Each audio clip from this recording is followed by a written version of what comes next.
Casa Famiglia sta vivendo un momento molto particolare perché ha ricevuto negli ultimi mesi tantissime richieste di accoglienza, tanto che oggi ci stiamo chiedendo se sia il caso di aprire una nuova Casa Famiglia. A fine mese le case famiglie del Veneziano accoglieranno 19 mamme e 33 bambini, quasi tutti in protezione e vittime di violenza. Ben 46 le richieste di accoglienza soltanto negli ultimi 6 mesi. L'accompagnamento alle mamme e ai loro piccole, in generale alle donne in difficoltà, le case famiglia, con anche la fattoria sociale di derrate alimentari, forniscono pure opportunità di lavoro, come quelle offerte da Casa di Anna. La possibilità di fare in modo che Casa di Anna possa a sua volta contribuire con il lavoro e con i suoi prodotti alla sopravvivenza di questa bellissima iniziativa.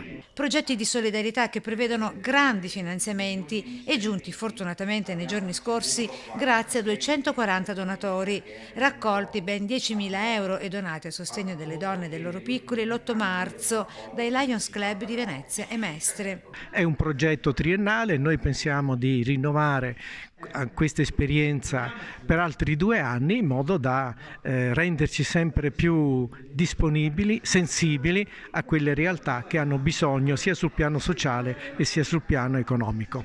La cena di solidarietà ospitata gratuitamente dalla Scuola Grande Evangelista, l'assegno donato in municipio a Mestre.